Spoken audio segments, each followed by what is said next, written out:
So the base now. Let's move on to base. Definition. Base is a substance. Base is a substance that will react, all right, with what? With acid to form or to produce salt and water. And one of the property of the base is the ability to form an hydroxyl ion. What do I mean by hydroxyl ion? The OH minus. Unlike the acid that forms the hydrogen ion or hydrozonium ion, the base tends to form the hydroxyl ion. Are we together now? So a base is a substance that will react with an acid to form salt and water. Likewise, we can have our strong base too, and we can have our what? Our weak base too. We can have our strong base and we can have our weak base. The major strong base we use in schools, please note all these things because I will begin to refer to them when we begin to solve some questions. The strong base, NaOH, KOH, that's sodium hydroxide and potassium hydroxide. While our weak base is just like same thing. Strong base, like strong acid. We said that strong acid is an acid that ionizes completely in water. Weak acid is the kind of acid that ionizes partially. Same thing for strong and weak base too. Strong base ionizes completely in water. Weak base ionizes partially in water. Let me add this again for acid and base. We can have concentrated acid, we can have dilute acid. We can have concentrated base and we can have dilute base. How do we get concentrated acid? When you have small amount of acid, all right, large amount of acid with small amount of water, that is a concentrated acid. When you have large amount of water, small amount of acid, that's a dilute acid. That's why in the lab, like the H2, like the HCl now, the molarity of concentrated HCl is around 11.6 molar. It will be as if they did a surgical operation for you. It will tear the skin.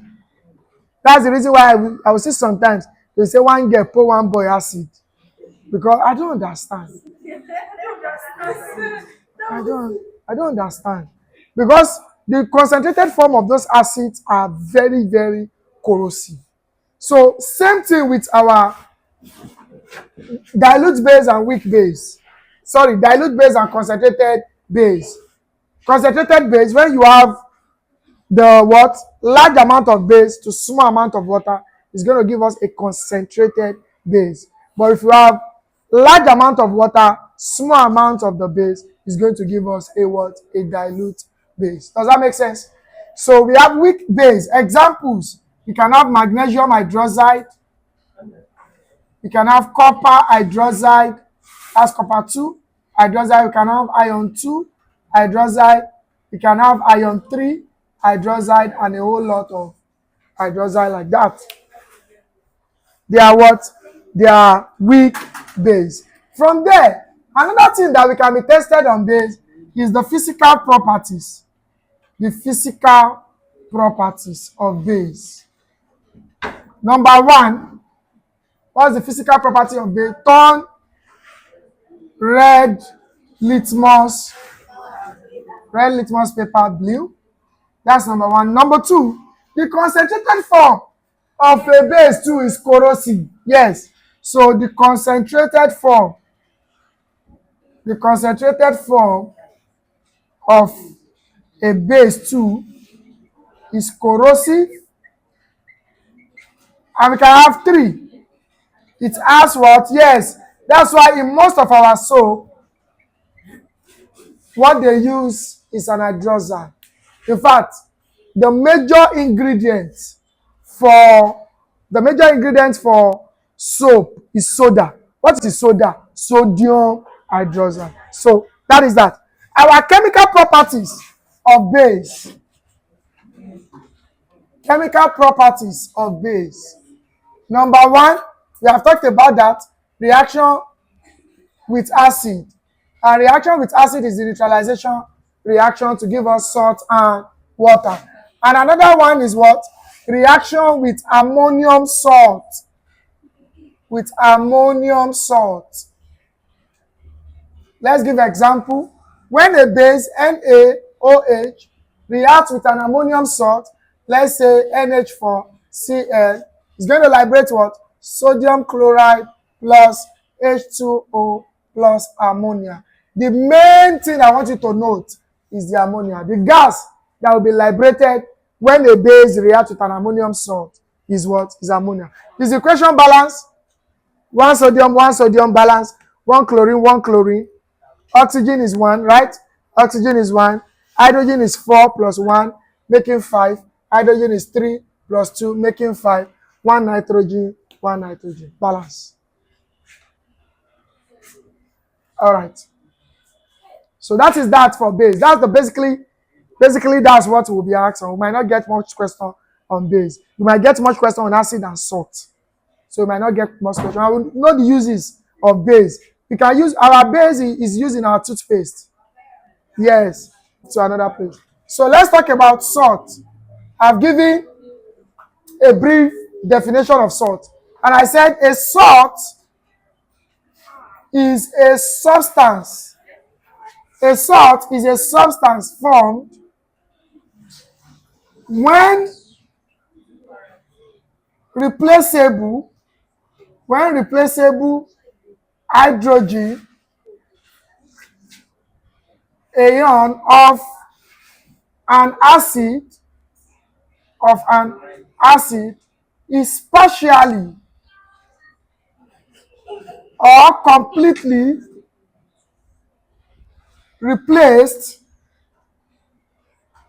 by a metal or ammonium ion. Thank you.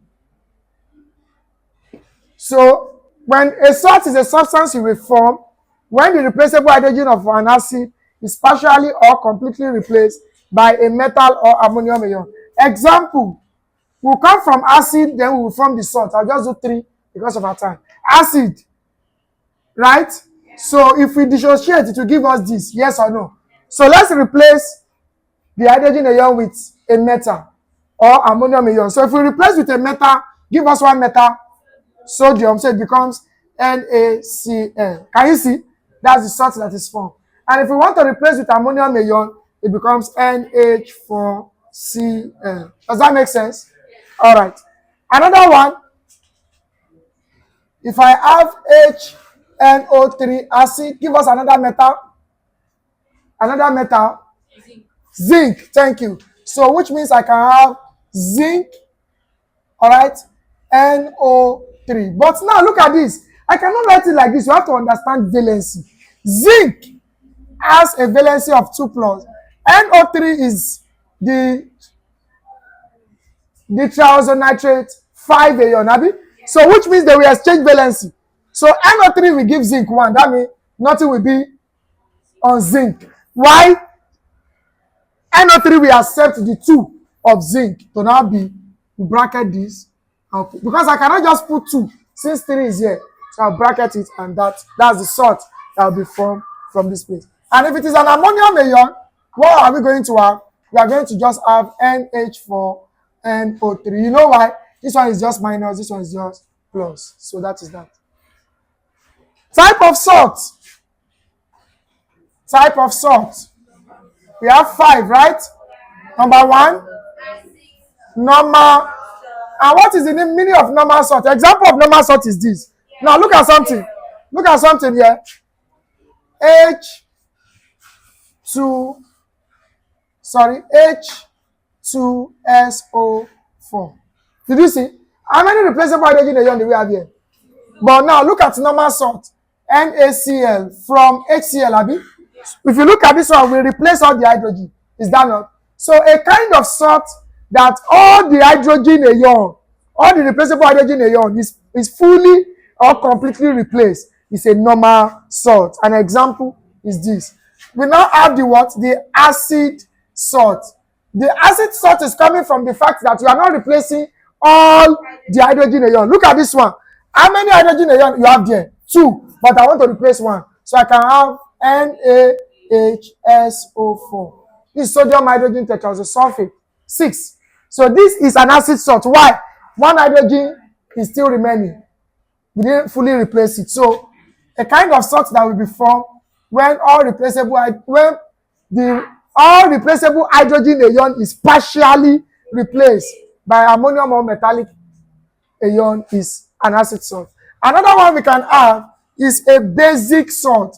Why is a basic salt formed? It means that the acid we have added is not enough for neutralization. When acid reacts with base, it will give us salt and water. Ideally, it's supposed to give us a normal salt. But because the acid is not enough to neutralize the base, that's why we are now getting a basic salt. So we can have something like this. Our double salt. And what's the meaning of double? Double salt is just telling us that 2 simple salts crystallize together from the word double, meaning a single salt plus a single salt coming together. And one of the property of a double salt is that when they ionizes, you have 2 positive ion and 1 negative ion. In fact, a good example, we don't need to stress ourselves, is potash alum. It's a good example of double salt. That's this SO4. This potash alum. So if they ionizes, what happens? We have K plus, we have aluminium ion, we have. So understand that property. That when double salt crystallize together, they form 2 cations and 1 anion. And the last one is our complex salt. In fact, when you see the complex salt, you will know. Because most of the times, what happens? I've said that what happens, the combination of a metal and a ligand. And that's the reason why they form what we call a coordinate covalent compound. Did you see? They are coordinate covalent compound. So for complex salt, we have metal plus ligand. So that's why they form a complex. So a metal plus a ligand will form a complex. A good example, look at it. This is the ligand attached to what? A metal. That's it. Potassium ferricyanide. Look at the ligand, right? Attached to a metal. Copper now. So this is tetraamine copper 2 sulfate. Where is the ligand here? Did you see? Attached to cobalt, right? So what will be this one? This should be 6, Abi. That should be hexaamine cobalt 3 chloride. Thank you. So this will be hexaamine cobalt 3 chloride. That is that for type of salt.